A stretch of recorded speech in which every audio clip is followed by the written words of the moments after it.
Assalamualaikum warahmatullahi wabarakatuh, sahabat beriman.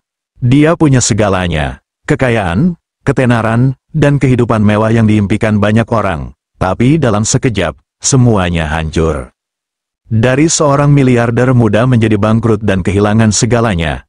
Namun, justru di titik terendahnya, dia menemukan sesuatu yang lebih berharga dari sekadar harta. Inilah kisah luar biasa seorang wanita kaya Amerika yang bangkrut, tetapi justru mendapatkan hidayah.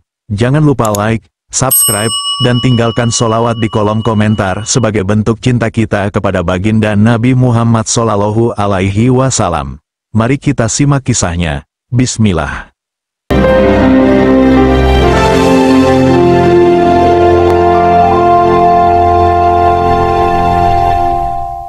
Olivia Carter, seorang wanita berusia 30 tahun, adalah simbol kesuksesan di dunia bisnis Amerika. Dengan kejeniusannya, ia membangun kerajaan bisnis di bidang teknologi, fashion, dan real estate, memiliki saham di berbagai perusahaan besar, dan mengendalikan miliaran dolar.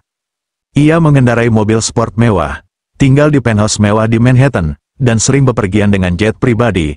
Semua orang mengenalnya sebagai wanita kuat, cerdas, dan sukses. Namun, di balik semua kemewahan itu, Olivia sering merasa kosong. Aku punya segalanya, tapi kenapa aku merasa ada sesuatu yang kurang? Namun, kehidupan yang tampaknya sempurna itu berubah dalam sekejap mata. Semuanya dimulai dari investasi besar yang gagal, perusahaannya terkena skandal keuangan besar, harga sahamnya anjlok, dan ia mengalami kerugian ratusan juta dolar dalam hitungan bulan. Olivia juga menjadi korban pengkhianatan. Orang-orang yang dulu ia percayai ternyata hanya memanfaatkannya. Hanya dalam beberapa bulan, sahamnya anjlok, bisnisnya bangkrut, teman-temannya menghilang, hartanya disita. Dari seorang miliarder muda, Olivia jatuh ke titik nol. Ia terpaksa meninggalkan apartemen mewahnya dan pindah ke apartemen kecil di pinggiran kota. Apakah semua orang ini hanya ada di sekelilingku karena uangku? Untuk pertama kalinya dalam hidupnya, ia benar-benar sendirian. Dalam keterpurukannya, Olivia mulai mencari jawaban atas arti hidup. Ia membaca buku-buku motivasi, menghadiri seminar spiritual, dan mencoba berbagai ajaran keagamaan. Namun, tidak ada yang benar-benar mengisi hatinya. Hingga suatu hari, ia berjalan melewati sebuah masjid kecil di pinggiran kota. Di sana, ia melihat sekelompok wanita muslim yang sedang berbicara dengan penuh kedamaian. Kenapa mereka terlihat begitu bahagia meskipun tidak memiliki harta sebanyak yang aku miliki dulu? Didorong oleh rasa penasaran, Olivia memberanikan diri untuk masuk ke dalam masjid. Di dalam masjid, Olivia disambut oleh seorang wanita muslim bernama Sarah, yang dengan sabar menjelaskan tentang Islam, makna hidup, dan kebahagiaan sejati. Olivia mendengarkan dengan penuh perhatian. Ia mulai membaca Al-Quran, mempelajari kisah para nabi, dan mencoba memahami konsep ketenangan batin dalam Islam. Mengapa aku merasa lebih damai saat mendengar ayat-ayat ini? Setelah beberapa bulan belajar, Olivia akhirnya mengambil keputusan besar. Ia bersyahadat dan resmi masuk Islam. Kini, namanya tetap Olivia Carter, tetapi dengan hati yang baru. Setelah masuk Islam, Olivia tidak langsung kaya kembali, ia harus bekerja keras dari nol. Namun, kali ini, ia menjalankan bisnisnya dengan prinsip Islam, jujur, tanpa riba, dan penuh keberkahan. Perlahan, bisnisnya mulai bangkit kembali. Orang-orang mulai mempercayainya lagi. Beberapa mantan rekan bisnisnya kembali menghubunginya. Namun, Olivia kini berbeda. Dulu aku hanya mengejar uang, sekarang aku mengejar keberkahan. Dan anehnya, semakin ia mendekatkan diri kepada Allah, semakin bisnisnya berkembang dengan cara yang tidak terduga. Kini, Olivia tidak hanya seorang pengusaha sukses, tetapi juga seorang pembicara motivasi yang membagikan kisah hidupnya. Ia membangun sekolah gratis untuk anak-anak miskin, mendukung yayasan Islam, dan membantu banyak orang yang membutuhkan. Ia juga berbicara di berbagai seminar, menceritakan bagaimana ia kehilangan segalanya, tetapi malah mendapatkan sesuatu yang lebih besar dari sekadar harta, keimanan kepada Allah. Hidup Olivia kini penuh dengan ujian dan tantangan baru. Ia masih menghadapi tekanan dari orang-orang di sekitarnya, menghadapi ujian sebagai seorang mualaf, dan mencoba menyeimbangkan bisnis dan spiritualitas. Namun, ada satu hal yang kini berbeda. Aku mungkin kehilangan seluruh hartaku, tapi aku mendapatkan sesuatu yang jauh lebih berharga, yaitu Allah di hatiku. Meskipun Olivia Carter telah menemukan kedamaian dalam Islam, perjalanan hidupnya tidak menjadi lebih mudah. Justru, tantangan baru mulai muncul dari berbagai arah. Salah satu rintangan terbesar datang dari keluarganya sendiri. Suatu malam, saat Olivia baru pulang dari masjid, ibunya, Margaret Carter, seorang wanita aristokrat yang sangat menjaga reputasi keluarga, menunggunya di ruang tamu dengan wajah marah. "Olivia, aku sudah mendengar kabar gila ini. Apa yang kau lakukan?" Ayahnya, Richard Carter, seorang pebisnis kawakan, menatapnya dengan ekspresi kecewa. "Kau menghancurkan nama baik keluarga kita. Kita adalah orang Amerika yang terhormat, bukan bagian dari agama yang asing bagi kita." Olivia menelan ludah. Ia tahu ini akan terjadi, tetapi tetap sulit baginya menghadapi amarah orang tuanya. "Aku tidak menghancurkan apapun, Ayah, Ibu, aku hanya menemukan jalan hidup yang benar." Ibunya menggeleng keras, "Kau telah dicuci otak, ini hanya fase. Kami akan membawamu ke psikolog." Tapi Olivia tetap teguh. "Ibu, Ayah, aku tidak berubah menjadi orang yang buruk.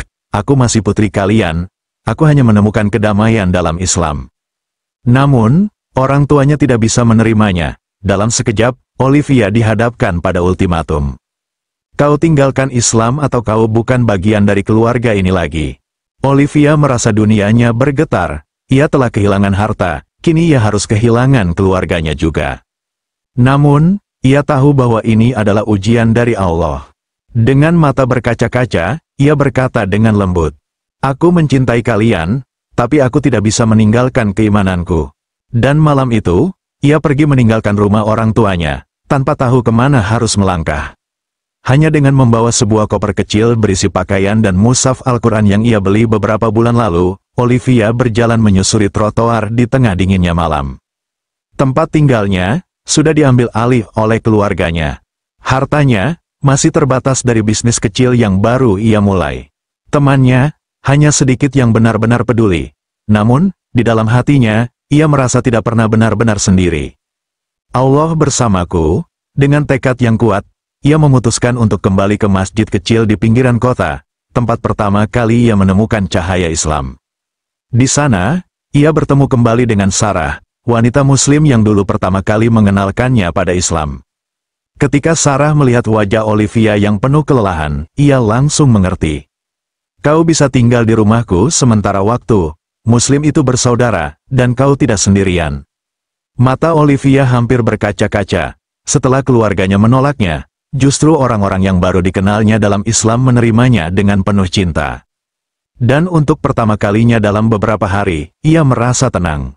Meskipun Olivia telah menemukan tempat tinggal sementara, ia tahu bahwa ia tidak bisa bergantung pada orang lain selamanya. Ia harus bangkit kembali, bukan hanya untuk dirinya sendiri, tetapi untuk membuktikan bahwa Islam bukanlah kelemahan, tetapi kekuatan. Dengan keterampilan bisnis yang masih ia miliki, Olivia mulai merancang strategi baru. Ia menghubungi beberapa kenalan bisnis yang masih mempercayainya, menawarkan kerjasama dalam proyek kecil. Namun, tantangan terus berdatangan. Beberapa investor menolak karena Olivia kini memakai hijab. Rekan bisnis lama menganggapnya terlalu berbeda. Media mulai menulis berita kontroversial tentang perubahannya. Namun, Olivia tidak menyerah. "Jika aku menjalankan bisnis ini dengan prinsip Islam, pasti ada jalan." Setelah berbulan-bulan berjuang, akhirnya ia menemukan investor Muslim yang percaya padanya. Dan perlahan, bisnisnya mulai tumbuh kembali. Namun, cobaan belum selesai. Ketika bisnis Olivia mulai bangkit, pihak-pihak tertentu tidak menyukainya. Suatu hari, ia menerima ancaman anonim di emailnya. "Kau harus berhenti, jika tidak, kau akan menghadapi konsekuensinya." Dan yang lebih mengejutkan, beberapa media mulai menyebarkan fitnah tentang dirinya. Mantan miliarder kini bergabung dengan kelompok ekstremis. Apakah Olivia Carter dicuci otak? Olivia tahu ini adalah ujian, tetapi kali ini lebih berat. Namun, daripada takut, Olivia menggunakan pengaruhnya di media untuk berbicara. Ia mengadakan wawancara langsung, dengan wajah tenang dan senyum percaya diri. "Saya memilih Islam bukan karena dipaksa, tapi karena saya menemukan kebenaran." Islam bukan agama teror, tetapi agama kedamaian, dan saya adalah buktinya. Dan perlahan, opini publik mulai berubah. Mereka tidak lagi melihatnya sebagai korban, tetapi sebagai wanita kuat yang memilih jalannya sendiri. Namun, ujian terbesar masih belum datang. Setelah bertahun-tahun berjuang, Olivia akhirnya merasa lebih stabil. Bisnisnya berjalan dengan baik, meski ia masih menghadapi tantangan sebagai mualaf di Amerika. Namun, ada satu impian yang belum tercapai, pergi ke Makkah, menunaikan ibadah haji. Dan akhirnya, setelah perjuangan panjang, dengan penuh haru, Olivia berdiri di depan Ka'bah untuk air matanya mengalir deras. Ya Allah, dulu aku mencari harta, tetapi sekarang aku hanya ingin mencari ridha-Mu. Di tempat suci itu, Olivia berdoa, mengingat semua perjalanan hidupnya, dari seorang miliarder yang kehilangan segalanya, dari wanita yang dicaci karena pilihannya, dari mualaf yang bertahan meski dikhianati. Namun, ia sadar bahwa perjalanan ini belum berakhir. Aku akan terus berjuang, bukan hanya untuk diriku, tetapi untuk menunjukkan kepada dunia bahwa Islam adalah cahaya sejati. Dan dengan semangat yang baru, Olivia bersiap menghadapi babak baru dalam hidupnya.